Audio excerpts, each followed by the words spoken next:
بسم الله الرحمن الرحيم. يا أيها المزمل قم الليل إلا قليلا نصفه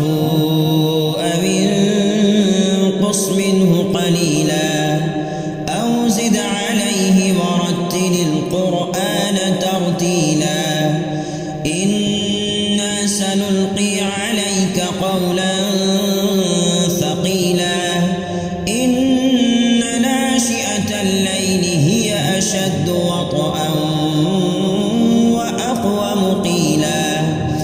إن لك في النهار سبحا طويلا واذكر اسم ربك وتبتل إليه تبتيلا رب المشرق والمغرب لا إله إلا هو فاتخذه وكيلا واصبر على ما يقولون واهجرهم هجرا جميلا وذرني والمكذبين أولي النعمة ومهلهم قليلا إن لدينا أنكالا وجحيما وطعاما ذا غصة وعذابا أليما يوم ترجف الأرض والجبال وكانت الجبال كثيبا مهيلا إنا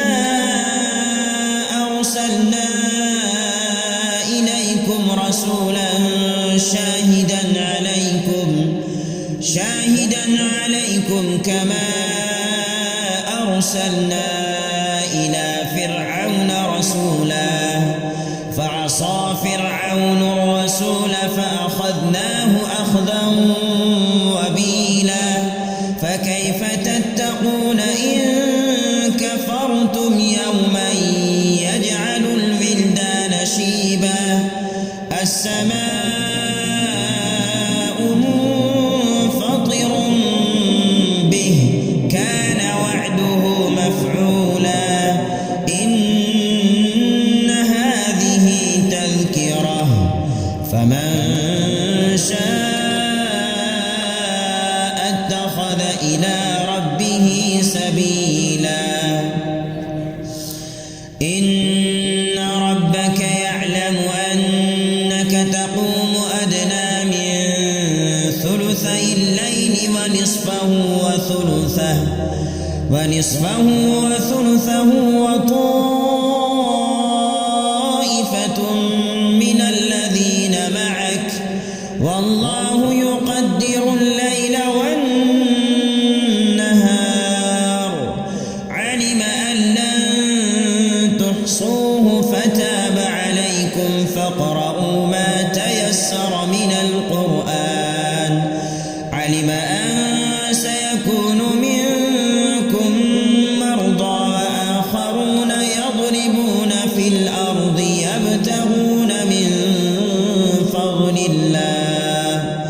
وآخرون يقاتلون في سبيل الله فاقرؤوا ما تيسر منه